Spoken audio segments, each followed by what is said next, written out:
On the 6th of November 1984, Americans voted to elect their next president. The Republican incumbent, Ronald Reagan, won a landslide, taking every state except Minnesota, his opponent Walter Mondale's home state. Today, Reagan divides opinion. Some see him as a president who deregulated the economy and paved the way for the great financial crisis of 2008. Others laud him as the leader who won the Cold War. In 1984, Americans clearly wanted him for another 4 years. What explains this divided view of the 40th President of the United States? This is the story of Ronald Reagan, an icon of American conservatism.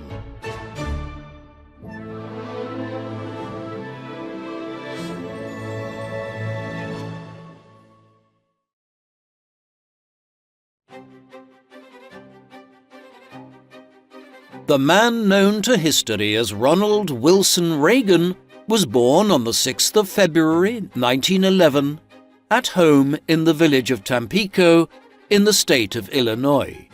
His father was Jack Reagan. When Ronald was born in 1911, 27-year-old Jack was working as a clerk in a store in Tampico. He subsequently became a traveling salesman. Jack's family's roots were in Ireland. The family surname was originally O'Regan, and Jack's grandfather, Michael, was born and grew up in the county of Tipperary in the Irish Midlands. He left as part of the mass exodus following the Irish famine of the 1840s, emigrating first to England and then the United States. Jack married Nell Clyde Wilson in 1904, a woman of Scottish and English heritage. Jack and Nell had a son named Neil 4 years later in 1908, followed by Ronald in 1911. Ronald's childhood was not easy. The family were far from rich, and he was one of the few presidents which the United States has ever had who came from a modest background. The Reagans moved frequently as Jack found work as a salesman in Chicago, Monmouth, and other parts of Illinois. In the end, they settled down in the town of Dixon after the First World War, and Ronald attended Dixon High School here. The Reagan household was unstable owing to Jack's drinking. Later in his life, he attempted to characterize his childhood as a kind of idyllic, rustic one in small-town America, but in reality, Jack Reagan frequently went on alcohol binges, and Ronald once found him passed out in a stupor in the snow outside the family home in Dixon. Biographers have suggested that Reagan's personality was shaped by these early experiences in ways which deeply impacted his later life. In the immediate term, during his childhood years, he leaned more towards his mother. He adopted her religious views, as Nell was a Protestant and an adherent of the Disciples of Christ, while Jack, as an Irish-American, was a Roman Catholic. This, however, did not stop Ronald from identifying as Irish-American. After high school, Ronald attended Eureka College. There, he obtained a Bachelor of Arts, studying economics and sociology. Nonetheless, Reagan was not a particularly good student, and his interests primarily lay in extracurricular activities, especially American football. He also enjoyed drama, an interest which would be the making of him in the long run. After college, Reagan took up a position as a sports broadcaster, working for a local radio station in Davenport in Iowa. This was the period of modern history when radio was the king of media. Television would not come into its own until after the Second World War. and people were switching away from stage shows to visiting the cinema and listening to radios at home. There was an art to describing sports games in a period when people still couldn't see a match, but could evoke an idea of what was happening if the broadcasters described it well. Reagan was good at this, and he was soon approached by WHO Radio in Des Moines, in Iowa, to come to work for one of the biggest outlets in this part of the Midwest. Strangely enough, for a man who went on to have such a substantial bearing on the history of the 20th century, we might never have heard of Ronald Reagan had it not been for his stint as a radio sports broadcaster. While traveling for this job with the Chicago Cubs in California in 1937, he happened to mention to a friend that he wouldn't mind giving acting a try. She introduced him to a film agent, who in turn introduced him to the executives at Warner Brothers. A few weeks later, Reagan had a 7-year film contract, and by 1937 was out, he had made his film debut as the lead in Love is on the Air. He would appear in over 30 films over the next 5 years, with 10 alone appearing in 1938. Reagan was certainly not a rival to Humphrey Bogart or Cary Grant. He was a competent B-movie actor whose career was predicated on his good looks and his professionalism. On the 7th of December 1941, the United States was pulled violently into the Second World War when the Empire of Japan attacked Pearl Harbor in Hawaii, a conflict public opinion was until then in favor of avoiding entanglement in. Reagan was married by then. After a period of being regularly noted in gossip columns as one of Hollywood's most eligible bachelors, he had married Jane Wyman in January 1940. Their first child, a daughter named Maureen, was born a year later in January 1941. They then adopted a second child, Michael Reagan, born in 1945. A third child, another daughter named Christine, was born prematurely in 1947 and did not survive long. As Jane was raising Maureen at home, Ronald had headed off to perform his military service. He had been an Army reservist since 1937 and reported for duty in 1942. Owing to both his background as a film star and his short-sightedness, he was primarily desk-bound in various parts of the country for the war and appeared in literally hundreds of short military training and propaganda films. His marriage fell apart after the war, with Christine's death possibly being an inflection point. He and Jane divorced in 1948. 4 years later, he married Anne Frances Robbins, an actress who went by the stage name Nancy Davis.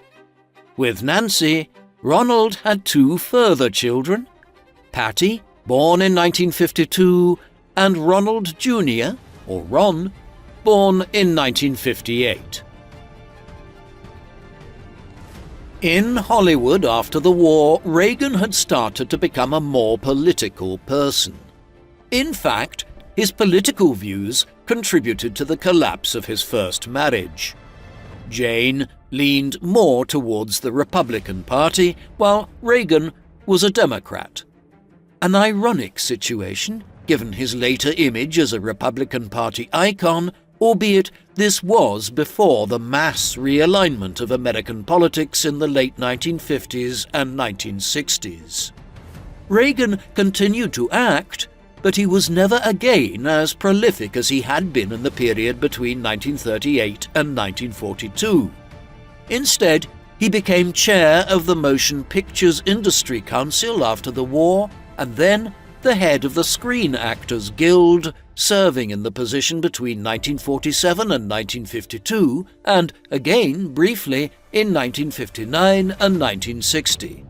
He was acknowledged by his contemporaries as a strong head of the Guild who advocated effectively for his colleagues. Nevertheless, Reagan's period as head of the Guild is controversial, as he testified extensively before the House Un-American Activities Committee, which was investigating claims that many people in Hollywood were communists at a time when the Cold War with the Soviet Union was heating up. He aligned himself with the studios against the unions in Hollywood. While some unease within America about the rise of communist sympathies in the late 1940s and early 1950s was understandable in the context of the developing Cold War, the blacklisting of screenwriters and actors who were even suspected of harboring communist views is generally seen as a witch hunt today, in the vein of Senator Joseph McCarthy's ultimately discredited Red Scare. While his role with the Screen Actors Guild indicated Reagan's shift towards being a more political figure in Hollywood, he remained a constant presence on screen. His final film appearance was in 1964 in The Killers. But long before then, he had transitioned to television. Between 1954 and 1962, he hosted hundreds of episodes of General Electric Theatre on CBS, an anthology series which partly went out on television, partly on radio. It was a kind of sketch show of the sort so popular in the post-war decades, one which involved adapting short stories and snippets from plays, books, and so forth. It ensured Reagan remained a prominent figure in American entertainment. Part of his contract also involved touring the country as a speaker for General Electric, a utilities company that sponsored the show, to give motivational speeches at GE's 135 plants throughout the country. His talks became increasingly political in the early 1960s and highlighted his shift from being a Democratic supporter to a Republican who promoted the idea of small government. This was a political outlook which had evolved in Reagan gradually over the years. By the end of the 1950s, he had become convinced that expanding government bureaucracy was a problem for the US government and society. He was hugely opposed to John F. Kennedy as president and gave an impassioned plea in support of Barry Goldwater, the Republican candidate against Kennedy's successor, Lyndon Johnson, in the 1964 presidential election. His intervention failed to prevent Goldwater being defeated in all but 6 states in a landslide victory for Johnson, and his idea of the Great Society that won over a broad coalition of Americans for a brief time in the mid-1960s. When the 1964 election was underway, Reagan had long been out of a job. GE had insisted on his dismissal from hosting General Electric Theatre, as he had become too political in his public statements, though the official reason given for his departure from the show was declining ratings. Far from being dismayed by his dismissal by General Electric, Reagan became even more committed to politics and fully transitioned from acting to a political career in the mid-1960s. Since 1959, Pat Brown had been the governor of California. This Democratic leader of the state had been popular in his first term, delivering on projects like the California State Water Project and a masterplan for higher education. His popularity slipped quickly in his second term, owing to the Watts riots of August 1965 and other public order issues in the state. This provided an opportunity for Reagan to run against Brown as a political outsider who nevertheless had a public profile owing to his lengthy radio, film, and television career. Running on a law and order message similar to Goldwater's national campaign in 1964, Reagan managed to defeat Brown by a substantial margin in the election on the 8th of November 1966. He served as governor of California for 8 years between 1967 and 1975. Reagan's gubernatorial record was frequently at odds with his later actions as US president. For instance, in California, he raised taxes initially to put the state on a more solid financial footing. He also passed the Mulford Act not long after becoming governor, which prohibited the carrying of loaded firearms, despite the fact that Reagan was a keen advocate of the Second Amendment right to bear arms.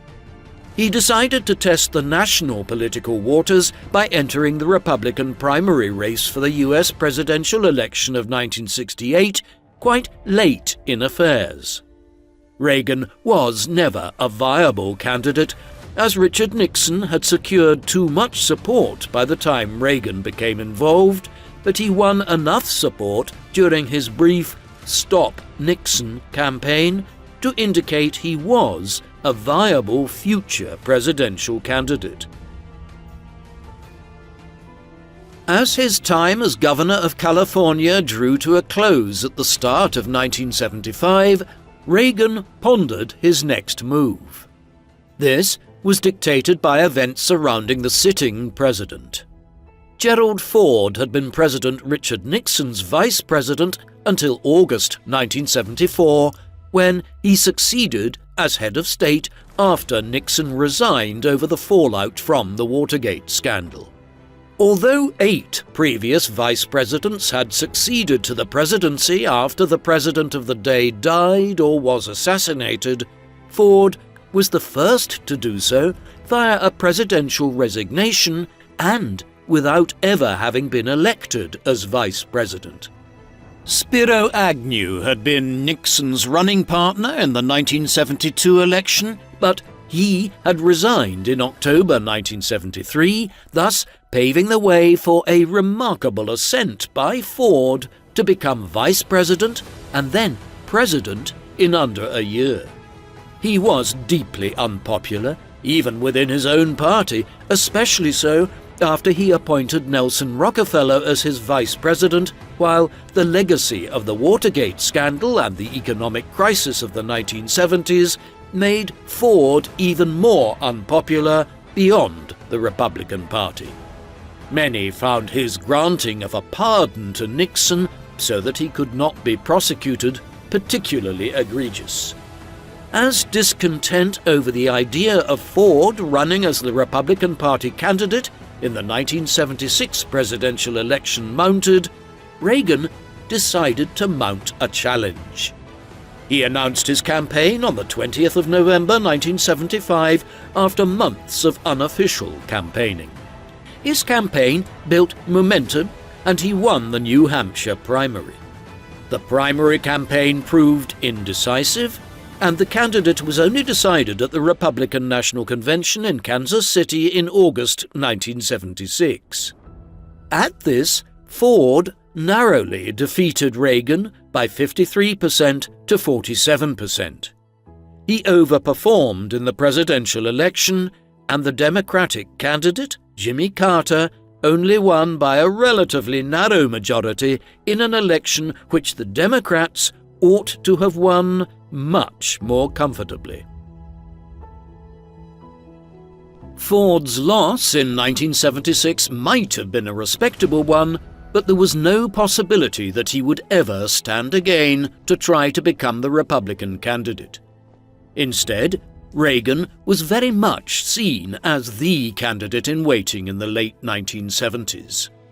Moreover, Jimmy Carter's presidency was not particularly well liked by the public, albeit a lot of this was out of his control and was owing to resentments about the continuing economic crisis in the second half of the 1970s, pursuant from the global oil crisis that began in 1973. Stagflation, a combination of economic stagnation and high inflation, combined with high gas prices and unrest over events in Central Asia, where the Soviet Union had invaded Afghanistan and the Iranian Revolution had occurred in 1979, also undermined Carter.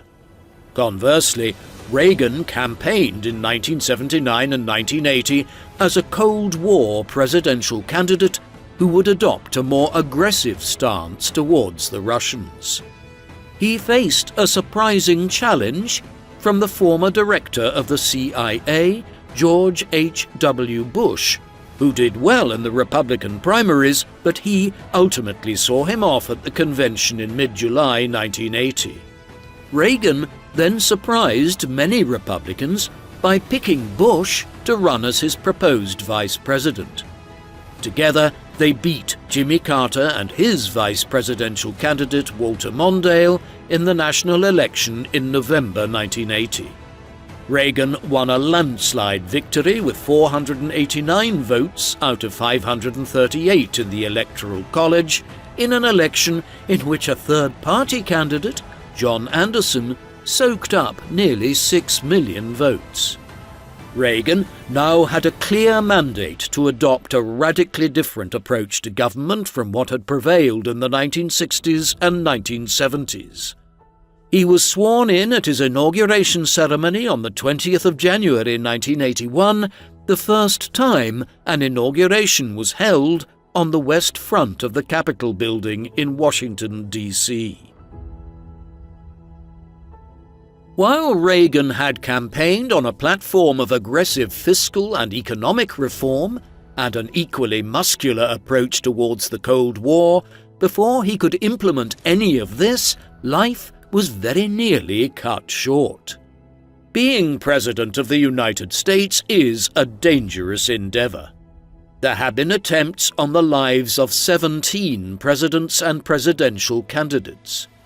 4 presidents, Abraham Lincoln, James Garfield, William McKinley, and John F. Kennedy, have been assassinated, meaning that there is an 8% chance of being killed in office as US President based on the fact 45 men have held the office.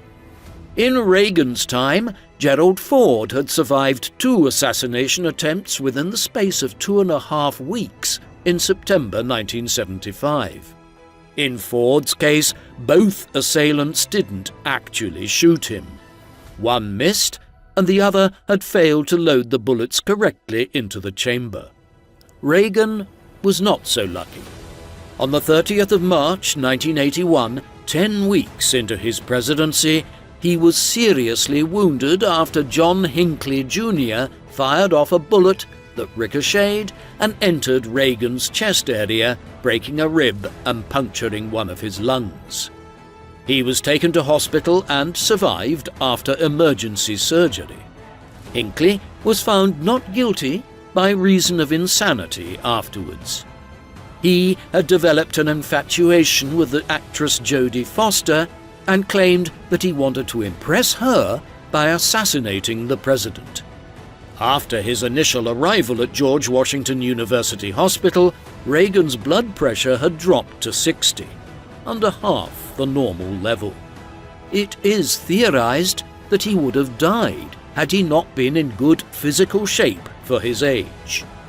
He had quit smoking in 1966 after his brother developed throat cancer. Reagan also drank sparingly and exercised quite a bit. He was out of hospital after the assassination attempt in under 2 weeks and proceeded to begin implementing his policies.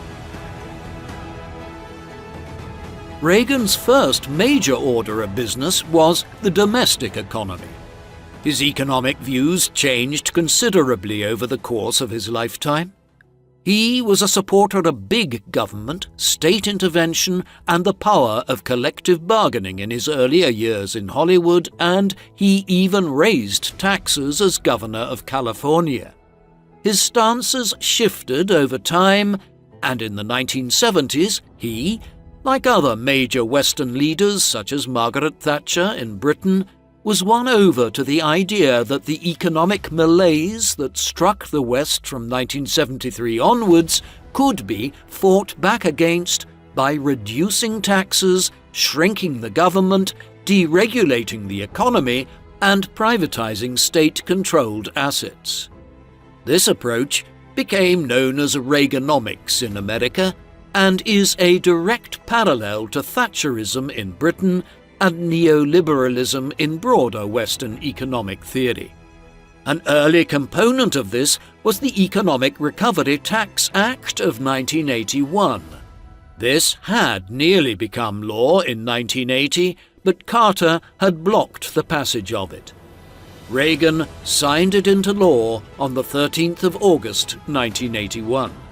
The act substantially reduced federal income tax rates across America. Reagan is sometimes criticized for fostering inequality in America through his tax cuts, but marginal tax rates in the United States were extremely high in the 1960s and 1970s. The issue with the tax base in America and the budget deficit and debt has more to do with policies pursued in Reagan's second term and by his successors. On top of the tax cuts, the Federal Reserve continued to increase its rates to combat inflation, peaking at nearly 20% in 1981, a drastic measure which did curb rampant inflation. Between the flattening of inflation and the tax cuts, the Reagan-era economy bounced back from a serious crisis in 1981 and 1982 to begin growing considerably from 1983 onwards. Beyond tax cuts and the Fed's battle against inflation, Reagan engaged in a multifaceted approach to the economy. For instance, he deregulated the oil and gas industry to make the US less reliant on energy sources in the Middle East, a process that was sensible and already underway under Carter. Some federal agencies outsourced elements of their work to third parties in line with the Reaganomic belief that private industry was more efficient than the public sector. However, privatization was far less dramatic in the United States under Reagan than it was in Britain under Thatcher in the 1980s. The reasons for this were clear. The American government had far less state assets to begin with. The nature of US economic development going back to the middle of the 19th century was that things like the railways were broadly in private ownership. While privatization was perhaps less acute in the US under Reagan than is sometimes stated, he certainly did follow through on his aims to tackle the power of the trade unions. A notable incident occurred in the late summer of 1981 after the Professional Air Traffic Controllers Organization went on strike on the 3rd of August, demanding a substantial pay increase, better pensions, and a 4-day work week. Reagan acted swiftly to intervene by hiring replacements and calling retired controllers back to work. Within days, the strike had been broken and many air traffic controllers lost their jobs. It is viewed as a tipping point in the labor movement in America today. These policies are unquestionably controversial depending on a person's economic outlook. Yet, there is no denying that the US economy benefited initially. It rebounded from the economic downturn of the early 1980s to grow at an average 4.5% of GDP between 1983 and 1988.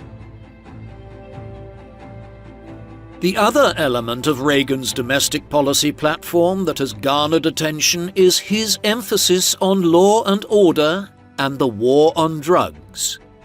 Again, there is no denying that America was a violent society with serious crime problems when Reagan entered office. Cities like New York were seeing well over 1,000 homicides every year. A lot of this was linked to the illegal drug trade, especially the explosion in narcotics trafficking during the 1970s. Reagan and the First Lady Nancy Reagan with whom he was especially close and on whom he relied for emotional support throughout his political life, became known for their Just Say No campaign against drug use. Reagan certainly didn't start the war on drugs. It had mostly been created under Richard Nixon, but Reagan's administration did pass legislation like the Military Cooperation with Law Enforcement Act of 1981, which is seen as having led to the militarization of it. The 1980s also witnessed a sharp increase in the development of what sociologists and political scientists now term the prison-industrial complex. The number of people in US prisons grew from around 550,000 in 1980 to well over 1 million in 1990 and then to nearly 2 million by the end of the century. Reagan's policies might have been well-intentioned when it came to reducing extreme levels of crime, yet they failed for reasons broadly beyond his control. In particular, Reagan's entry into office coincided with the appearance of many more powerful narcotics onto the American market. The introduction of new legislation to fight the drug epidemic of the 1980s and early 1990s partly explains the rise in prison numbers. While Reagan's war on drugs met with mixed results, there isn't any denying that urban crime levels fell very substantially in America in the 1990s, and this has to be viewed to some extent as a delayed result of Reagan's law and order policies in the 1980s. In contrast to his active approach towards the war on drugs and fighting crime in America, Reagan was notably silent on the HIV/AIDS crisis, which began in America at the start of the 1980s. The worst years of the crisis in America overlapped with Reagan's time in office, yet he only first mentioned it in a press conference in 1985 when a question on the crisis was put to him, and he did not give a speech specifically on the subject of HIV/AIDS until 1987, 6 years after the first diagnoses in the US. Reagan had been jingoistic about the Cold War on the campaign trail in 1980, but he was slow to actually act against the USSR after he entered office, prioritizing domestic economic concerns first. By 1983, the US economy was starting to grow at speed, and Reagan turned to foreign policy matters.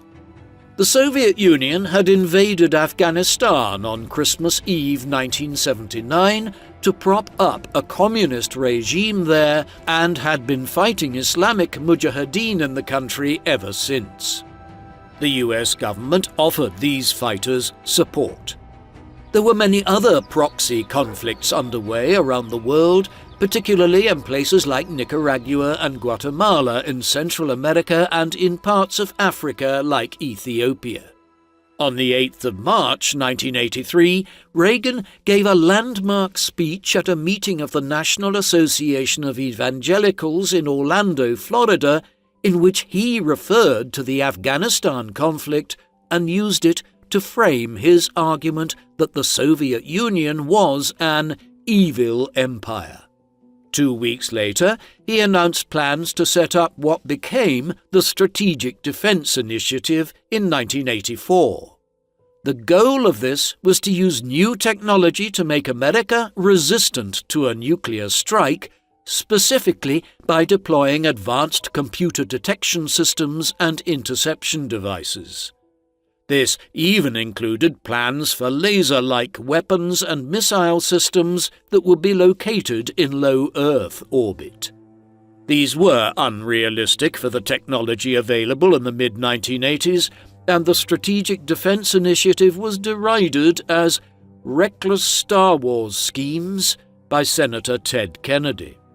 Nevertheless, what the Star Wars plan and the Evil Empire speech indicated was that Reagan was determined to take a tougher line on the Soviet Union than Carter or Ford had. Reagan was the first US president since the Cuban Missile Crisis of 1962 to push back against the strategy of détente. Reagan's first term witnessed the most dangerous moment in the Cold War since the Cuban Missile Crisis 2 decades earlier, though the nuclear threat that occurred in the 1980s happened in a much less public way than had the Cuban instance back in 1962. The Reagan-era emergency is known as Able Archer 83. In November 1983, the US and its NATO allies were carrying out their annual military exercises in Europe, what they called Operation Able Archer.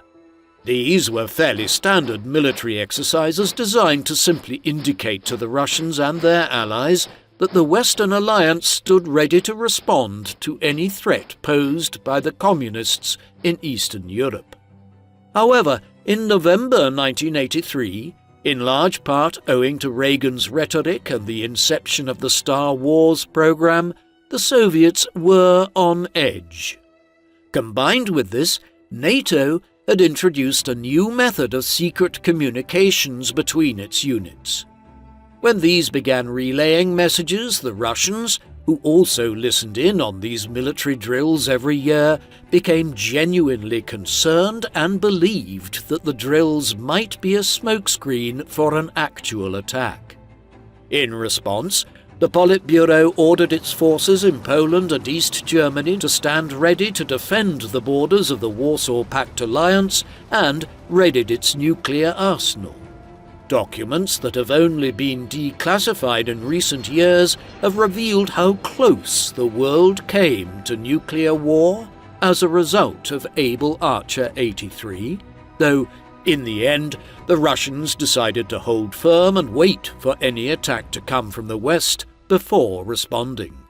It was a sign of how tense relations between the US and the USSR were during Reagan's first term, but matters would soon improve owing to a change in leadership in Moscow. It must be said that Reagan frequently created tensions with the Russians and the Warsaw Pact bloc through his off-the-cuff remarks.